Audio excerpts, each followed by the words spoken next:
ഇന്ന് വയനാട്ടിൽ നിന്ന് തന്നെയാണ് ന്യൂസ് മോർണിംഗ് ആരംഭിക്കുന്നത്. കാരണം അവിടെ വന്യജീവി ആക്രമണത്തിൽ ഒരു ജീവൻ കൂടി നഷ്ടമായതോടുകൂടി അവിടെ ഹർത്താലാണ്. രൂക്ഷമായ വന്യജീവി ആക്രമണത്തിൽ പ്രതിഷേധിച്ച് UDF വയനാട് ജില്ലാ കമ്മിറ്റി പ്രഖ്യാപിച്ച ഹർത്താൽ തുടരുകയാണ്. ചൊവ്വാഴ്ചയും ബുധനാഴ്ചയും കാട്ടാന ആക്രമണത്തിൽ ജീവനുകൾ പൊലിഞ്ഞ പശ്ചാത്തലത്തിലാണ് UDF ഹർത്താൽ പ്രഖ്യാപിച്ചത്. ലക്കിടിയിൽ ചുരം കവാടത്തിന് സമീപം UDF പ്രവർത്തകർ വാഹനം തടയുന്നുണ്ട്.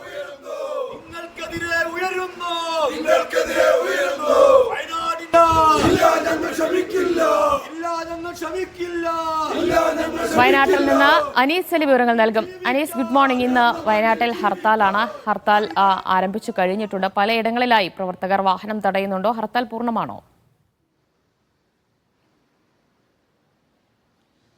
ദിവ്യ, ഇപ്പോൾ ഹർത്താൽ ആരംഭിച്ച് 1 മണിക്കൂർ പിന്നിടുന്നു. 7:09 ഇപ്പോൾ സമയം. ഈ സമയത്ത് നമ്മൾ നിൽക്കുന്നത് കൽപ്പറ്റയിലാണ്. കൽപ്പറ്റ എന്ന് പറയുന്നത് വയനാട് ജില്ലയുടെ ആസ്ഥാനമാണ്. ഇവിടെ ഇപ്പോൾ സ്വകാര്യ വാഹനങ്ങൾ ഓടുന്നുണ്ട്. സ്വകാര്യ ബസ്സുകളും കാറുകളും അതുപോലെ തന്നെ KSRTCയും ഒക്കെ വാഹനങ്ങൾ ഓടുന്നുണ്ട്. കടകമ്പോളങ്ങൾ തുറക്കുന്ന ഒരു സമയമായിട്ടില്ല. പക്ഷെ നമ്മൾ ഈ നേരത്തെ കാണിച്ച ദൃശ്യങ്ങളിൽ നമ്മൾ മനസ്സിലാക്കുന്നത് അവിടെ ചുരം കവാടത്തിന് മുമ്പിൽ UDF പ്രവർത്തകർ വാഹനങ്ങൾ തടയുന്നുണ്ട്. വാഹനങ്ങളുടെ നീണ്ട നിര അവിടെ രൂപപ്പെട്ടിട്ടുണ്ട്. എന്തായാലും ഇപ്പോൾ വാഹനങ്ങൾ തടയുന്ന ഒരു കാഴ്ച നമുക്ക് അവിടെ നിന്ന് കാണുന്നുണ്ട്. ചേട്ടാ, ഇന്നിപ്പോ ഇവിടുത്തെ ഹർത്താൽ എങ്ങനെ ആയിരിക്കും? എന്താണ് ഒരു സാഹചര്യം ഇവിടെ? ഹർത്താൽ എന്ന് വെച്ചിട്ടുണ്ടെങ്കിൽ നമുക്ക് അങ്ങനെ രാഷ്ട്രീയത്തിന് എനിക്കറിയില്ല.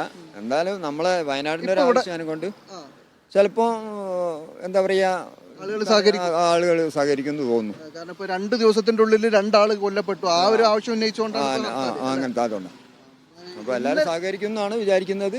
രാഷ്ട്രീയത്തിൻ്റെതല്ല പറയുന്നത്, എനിക്ക് അറിയില്ല അതിനെ പറ്റി. കടകളൊന്നും തുറക്കാനുള്ള സമയം ചിലപ്പോൾ ഏതെങ്കിലും തുറന്നാലും അത് തുറക്കാൻ ദൃശ്യങ്ങളിൽ കാണുന്നത് KSRTC വാഹനം ഓടുന്നുണ്ട്. KSRTC സർവീസ് നടത്തുന്നുണ്ട്. അതുപോലെ തന്നെ സ്വകാര്യ വാഹനങ്ങളും സർവീസ് നടത്തുന്നുണ്ട്. ചേട്ടാ, എന്താണ് ഇന്നിപ്പോ വാഹനങ്ങൾ ഓടാൻ സാധ്യത ഉണ്ട്. ആരും തടയാൻ പറ്റാത്തൊരു അവസ്ഥയാണല്ലോ നിൽക്കുന്നത്. ഇപ്പോൾ അവശ്യ സർവീസ് എന്തായാലും വേണല്ലോ. അല്ല, ഇപ്പൊ ഈ കടകള് തുറക്കാൻ സാധ്യത ഉണ്ടോ? കടകള് തുറക്കാൻ വ്യാപാരികള് സഹകരിക്കില്ല എന്നൊക്കെയാണ് കേട്ടത്. ഇങ്ങനെ ഒരു ഹർത്താലിനോടുള്ള ഒരു നിങ്ങളുടെ ഒരു അഭിപ്രായം എന്താ? ഹർത്താൽ ആവശ്യമാണോ അതോ? ശരിക്കും പറഞ്ഞാൽ പൊതുജനങ്ങൾക്ക് ഒരു ദോഷം ചെയ്യുന്നത് തന്നെയാണ്. ഹർത്താൽ ആവശ്യമല്ല, ഒരു ബുദ്ധിമുട്ടിക്കുന്ന പരിപാടി. അപ്പൊ ഈ വന്യമൃഗശല്യം ഇങ്ങനെ രൂക്ഷമായി കൊണ്ടിരിക്കുന്നതിൽ കേന്ദ്രത്തിനും കേരള സർക്കാരുകൾക്കും പങ്കൊന്നുമില്ല എന്നാണ് വിചാരിക്കുന്നത്. ഈ ഹർത്താൽ ഒരു അനാവശ്യ സമരമാണ്. അനാവശ്യമാണെന്ന് പറയാം, ജനങ്ങളെ ബുദ്ധിമുട്ടിക്കുക, അതാണുള്ളത്. എന്തായാലും അങ്ങനെ അഭിപ്രായം പറയുന്ന ആളുകളുണ്ട്. എവിടെ പോകുന്നതാണ് ഇപ്പോ? ഹിന്ദിയെ अभी मुश्किल है थोड़ा. हड़ताल है ना? हाँ, हड़ताल है ना? अच्छा, हड़ताल है? हाँ, ഹർത്താൽ മാലു പത്താ നീ. ഓക്കെ. ഇവിടെ ഹിന്ദിക്കാരാണ്, നമ്മൾ മലയാളികളാണെന്ന് വിചാരിച്ചിട്ടാണ് മൈക്ക് വെച്ചത്. പക്ഷെ അവർ ഹർത്താലിനെ കുറിച്ചൊന്നും അറിഞ്ഞിട്ടില്ല എന്നാണ് പറയുന്നത്. എന്തായാലും ഇപ്പോൾ നമ്മൾ ഈ കാണുന്ന സന്ദർഭത്തിൽ വാഹനങ്ങളൊക്കെ ഓടുന്നുണ്ട്. അതുകൊണ്ട് തന്നെ ഇപ്പോൾ ഈ കൽപ്പറ്റയിൽ നിൽക്കുമ്പോൾ അതെ, കൽപ്പറ്റയിൽ തന്നെയും വാഹനങ്ങൾ തടയുന്ന ദൃശ്യങ്ങൾ നമുക്ക് ലഭ്യമാകുന്നുണ്ട്. കൽപ്പറ്റയിൽ UDF പ്രവർത്തകർ നേരത്തെ ചുരം കവാടത്തിന് മുമ്പിൽ മാത്രമാണ് വാഹനങ്ങൾ തടഞ്ഞിരുന്നത്. പക്ഷേ ഇപ്പോൾ വാഹനങ്ങളുടെ നിര രൂപപ്പെടാൻ തുടങ്ങിയിരിക്കുന്നു. വാഹനങ്ങൾ ഓടുന്നുണ്ടായിരുന്നു. പക്ഷേ ഇപ്പോൾ UDF പ്രവർത്തകർ വാഹനങ്ങൾ തടയുന്ന കാഴ്ചയാണ് നമ്മൾ കാണുന്നത്. ഇപ്പോൾ എന്ന് പറഞ്ഞാൽ വയനാടിൻ്റെ എല്ലാ ഭാഗങ്ങളിലും ഇപ്പോൾ വാഹനങ്ങൾ തടയുമെന്ന് തന്നെയാണ് മനസ്സിലാകുന്നത്. ഇന്നലെ ഒരു ഹർത്താൽ പ്രഖ്യാപിച്ചിട്ടുണ്ടായിരുന്നു. അത് പക്ഷേ ഫാർമേഴ്സ് റിലീഫ് ഫോറം എന്ന് പറയുന്ന ഒരു സംഘടനയാണ് പ്രഖ്യാപിച്ചത്. ആ സമരം പക്ഷേ ഹർത്താലിൻ്റെ ഒരു പ്രതീതിയും ഉണ്ടാക്കാതെയായിരുന്നു സമരം. അവർ തന്നെയും പറഞ്ഞിരുന്നു വാഹനങ്ങൾ തടയുകയോ കടകൾ അടപ്പിക്കുകയോ ചെയ്യില്ല എന്ന് പറഞ്ഞിരുന്നു. ആ ഒരു പശ്ചാത്തലത്തിലായിരിക്കണം ഇന്നലെ കാര്യമായി ഹർത്താൽ ഏശിയിരുന്നില്ല. പക്ഷേ ഇന്ന് ഹർത്താൽ ഇപ്പോൾ പുരോഗമിക്കുമ്പോൾ ആദ്യം 1 മണിക്കൂർ പിന്നിടുമ്പോൾ കൽപ്പറ്റയിലും നീണ്ട നിര വാഹനങ്ങളുടെ നീണ്ട നിര രൂപപ്പെടുന്ന കാഴ്ചയാണ് കാണുന്നത്. ഇന്നിപ്പോ വാഹനങ്ങൾ വിടൂല. ഇന്ന് UDF ഹർത്താൽ പ്രഖ്യാപിച്ചിരിക്കുകയാണ്. ആ അടിസ്ഥാനത്തിൽ എല്ലാവർക്കും അറിയാം. കാരണം നമ്മളെ നാടിന് വേണ്ടിയാണ്. മൃഗങ്ങളുടെ ശല്യം കൂടിക്കൊണ്ടിരിക്കുക. ആന, പുലി, കടുവ മുതൽ എല്ലാ സാധനങ്ങളും ദിനംപ്രതി നമ്മൾ കണ്ടുകൊണ്ടിരിക്കുന്നു.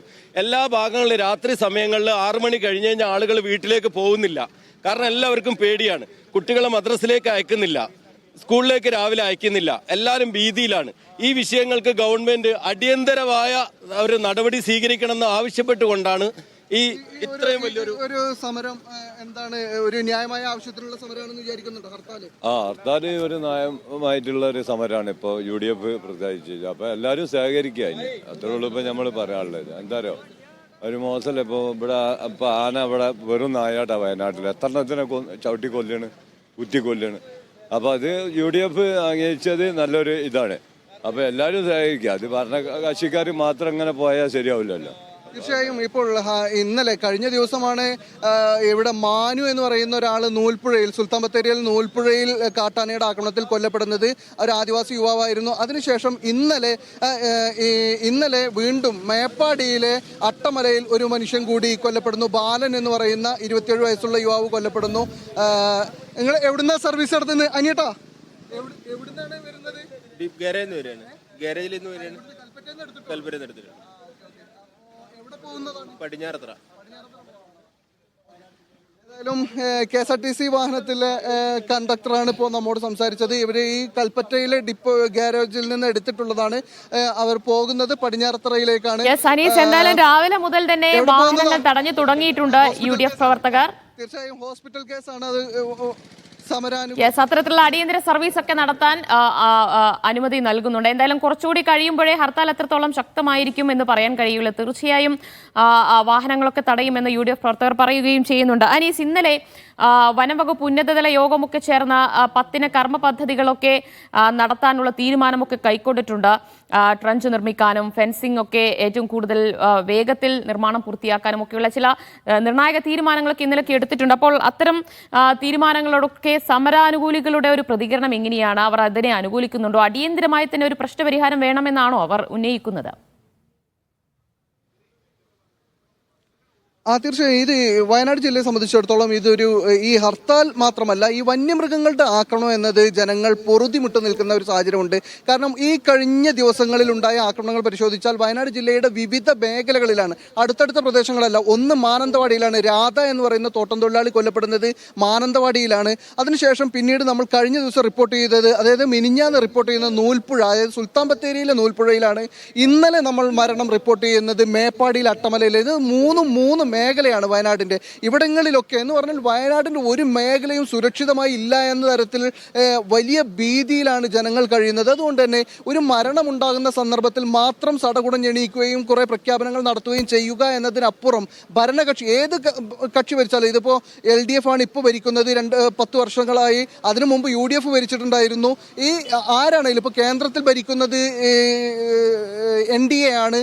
പക്ഷേ ഒരു തരത്തിലുള്ള പുരോഗതിയും ഈ കാര്യത്തിൽ വന്യമൃഗശല്യം പരിഹരിക്കുന്നിടത്ത് ഉണ്ടായിട്ടില്ല എന്നത് കാണേണ്ട കാര്യമാണ്. മാത്രമല്ല, കഴിഞ്ഞ ഏതാനും വർഷങ്ങളായി വലിയ തോതിൽ ആക്രമണങ്ങൾ രൂക്ഷമാകുന്ന സ്ഥിതിവിശേഷമുണ്ട്. നേരത്തെയൊക്കെ മൃഗങ്ങൾ നാട്ടിലിറങ്ങാറുണ്ട്. സാധാരണ അത് കടുവയാണ് വയനാടിൻ്റെ പശ്ചാത്തലത്തിൽ ഉണ്ടാവുക. കടുവ ഇറങ്ങിയാൽ വളർത്തുമൃഗങ്ങളെ പിടികൂടുക എന്നതാണ് ഒരു പ്രശ്നമായി ഉണ്ടാകാറുള്ളത്. പക്ഷേ ഇതിപ്പോൾ മനുഷ്യർക്ക് തന്നെ ജീവൻ നഷ്ടമാകുന്നു. അത് അത്യപൂർവമായി സംഭവിക്കുന്ന ഒരു കാര്യവുമല്ല. ഇത് അടുത്തടുത്ത് ഈ വർഷം തന്നെ 3 പേർക്ക് മരണം സംഭവിച്ചു, കാട്ടാനയായും കടുവയായും എന്ന് പറയുമ്പോൾ ഇതിൻ്റെ രൂക്ഷത മനസ്സിലാക്കാവുന്ന കാര്യമാണ്. അതോടൊപ്പം തന്നെ ഇതിന് ഇപ്പോഴും ഇപ്പോഴും ഒരു പരിഹാരം എന്നത് തത്വത്തിൽ പോലും ആയിട്ടില്ല എന്നത് മനസ്സിലാക്കേണ്ട. ഇന്ന ഒരു കാര്യം ചെയ്താൽ ഇനി ഈ ആക്രമണങ്ങൾ ഉണ്ടാകില്ല എന്ന് പറയാൻ കഴിയാത്ത നിലയിൽ ഇപ്പോൾ വലിയ തരത്തിൽ UDF പ്രവർത്തകർ വാഹനങ്ങളൊക്കെ തടയുന്നുണ്ട്. പക്ഷേ അടിയന്തര സർവീസുകളൊന്നും തടയില്ല എന്നവർ പറയുന്നുണ്ട്. എത്രത്തോളം ഹർത്താൽ ശക്തമാകുമെന്നറിയാൻ അല്പസമയം കൂടി കാത്തിരിക്കേണ്ടിയിരിക്കുന്നു. കുറച്ച് കഴിയുമ്പോഴേ കടകളൊക്കെ തുറക്കുമോ, ഹോട്ടലുകളൊക്കെ തുറക്കുമോ എന്നതിലൊക്കെ എന്തായാലും ഒരു വ്യക്തത വരികയുള്ളൂ. അനീസ് അലിയാണ് വയനാട്ടിൽ നിന്ന് വിവരങ്ങൾ നൽകിയത്.